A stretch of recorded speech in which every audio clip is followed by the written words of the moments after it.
नमस्कार साथियों, साहित्य विद KPS में आपका पूर्ण स्वागत है। आइए आज से आपके लिए आचार्य चतुर्सेन जी द्वारा लिखित धर्म और इंसानी जज्बातों के टकराव की एक अनूठी कहानी धर्मपुत्र आरंभ करते हैं। पहले जानते हैं लेखक आचार्य चतुर्सेन जी का संक्षिप्त जीवन परिचय। आचार्य चतुर्सेन जी का जन्म 26 अगस्त 1891 में उत्तर प्रदेश के बुलंदशहर के पास चंदोख नामक गांव में हुआ था। सिकंदराबाद में स्कूल की पढ़ाई ख़त्म करने के बाद उन्होंने संस्कृत कॉलेज जयपुर में दाखिला लिया और वहीं उन्होंने 1915 में आयुर्वेद में आयुर्वेदाचार्य और संस्कृत में शास्त्री की उपाधि प्राप्त की।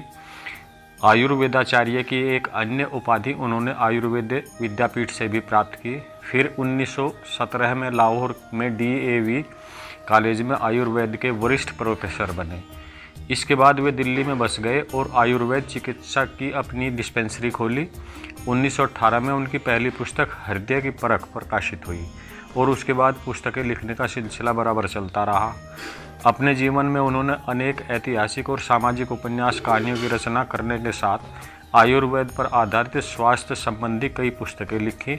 2 फरवरी 1960 में 68 वर्ष की उम्र में बहुविध प्रतिभा के धनी लेखक का देहांत हो गया, लेकिन उनकी रचनाएं आज भी पाठकों में बहुत लोकप्रिय हैं।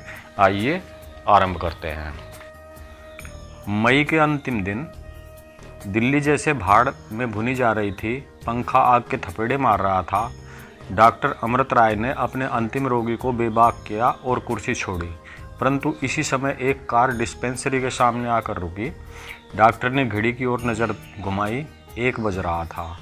उसकी भ्रुकुटी में बल पड़ गए। भुन भुनाकर उसने कहा, नहीं, इस समय अब और कोई मरीज नहीं देखा जाएगा।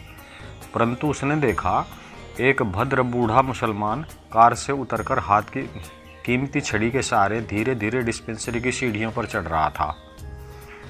कार निहायत कीमती और नई थी। वृद्ध की आयु 80 के ऊपर रही होगी। लंबा छररा और कभी का सुंदर कमनीय शरीर सूखकर झुर्रियों से भर गया था। कमर झुक गई थी और अब जैसे वृद्ध की दोनों टांगें उसके शरीर के भार को उठाने में असमर्थ हो रही थी। इसी से वह एक कीमती नाजुक मलका छड़ी के सहारे आगे बढ़ रहा था। बदन पर महीन तंजेब का चिकनदार कुर्ता और उस पर अतलस की अद्धी, सिर पर 1.5 मासे की लखनवी दुपल्ली टोपी, पुराने फैशन के कटे बाल, ढीला पायजामा और वसली के सलीम शाही जूते। वृद्ध का उज्ज्वल और गौर वर्ण उनकी बगुले जैसी सफ़ेद दाढ़ी मूँछों से स्पर्धा सा कर रहा था। बड़ी बड़ी आँखों में लाल डोरे उसके अतीत रुआबदार जीवन की साक्षी दे रहे थे। उन्नत ललाट, उभरी हुई नाक तथा पतले संपुटित होठ उसके व्यक्तित्व को प्रभावशाली बना रहे थे। वृद्ध ने भीतर आकर मुस्लिम तरीके से दोनों हाथ बढ़ाकर डॉक्टर के हाथ अपने हाथों में लेकर अभिवादन किया। फिर कुछ कांपती सी धीमी आवाज़ में कहा, माफ़ कीजिए, मैंने बेवक्त आपको तकलीफ़ दी है। ओह, किस शिद्दत की गर्मी है, आग बरस रही है। यह आपके आराम करने का वक्त है, लेकिन मैं भीड़ से बचने और तखलिए में आपसे मिलने की खातिर ही देर से आया।